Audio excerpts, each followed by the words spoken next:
Breaking news sa katatapos na laban ni Canelo Alvarez kontra William Iscal. Marami nga po ang naboring mga tol dahil puro takbo ang ginawa ni William Iscal. Hindi masyadong bumabato ng suntok si Canelo Alvarez kasi takbo ng takbo si Iscal. Kaya umabot ang laban nila hanggang sukdo lang 12 rounds. Panalo si Canelo Alvarez via unanimous decision. Sinabi ni Shakur Stevenson, kung A-side lang daw si Iscal at superstar, siguradong panalo daw sana si William Iscal. Pambira si Stevenson, pabor talaga sa estilo na takbuhin. Pero sa ginawa kasi ni Iscal mga tol, hindi siya lumaban para manalo. Lumaban lang para mag-cash out, kumita ng malaki laban kay Canelo Alvarez. Kasi hindi talaga nagipag-engage si William Iscal mga tol. Itong si Canelo Alvarez naman, hindi rin masyadong bumibitaw ng suntok. Next fight ni Canelo Alvarez si Terence Bud Crawford. Kung magandang kondisyon ni Crawford, umakyat sa 168 at magaya niya ang naging galawan ni Erislan de Lara at yung galawan dati ni Floyd Mayweather, may pag-asa talaga si Crawford sa decision. Kasi hirap talaga si Canelo Alvarez sa mga takbuhin na boksingero. Nagharap na rin kanina si Canelo at Terence Crawford mga tol at makikita po natin halos pantay lang ang tangkad.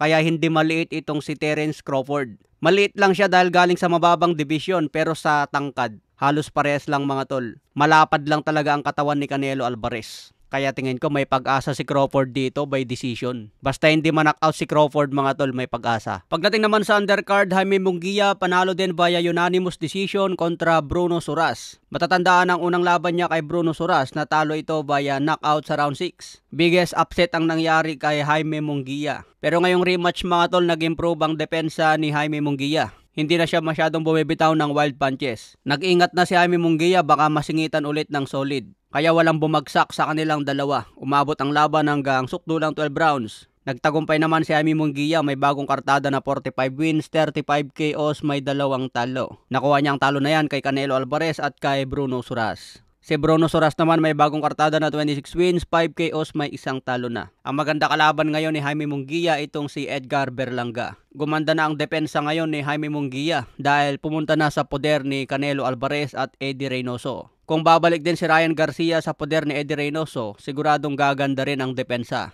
Maraming analis ang nagsasabi na kulang sa defense itong si Ryan Garcia. Sa iba pang balita, official weigh-in ni Naoya Inoue parehas pasok sa 122 pounds limit ng super bantamweight. Tumimbang si Inoue ng 121.5 pounds. Si Ramon Cardenas tumimbang ng 121.8 pounds. Matapos ang 4 na taon, muling magpakitang gilas si Inoue. Inaasahan ang knockout na panalo kontra Cardenas. Pagdating naman sa undercard, laban ni Rafael Espinosa versus Edward Vasquez. Dedepensahan ni Espinosa ang WBO featherweight belt. May kartadang 26 wins, 22 KOs, wala pang talo. Sa Edward Vasquez naman may kartadang 17 wins, 4 KOs, may 2 talo na. Sobrang underdog si Vasquez dito mga tol, kaya inaasahan ang panalo ni Espinosa by knockout. Samantala nagkita naman ulit si Inoue at Nonito Donaire. Hindi pa nagretiro si Donaire mga tol, may plano pa bumalik sa boxing at maging champion.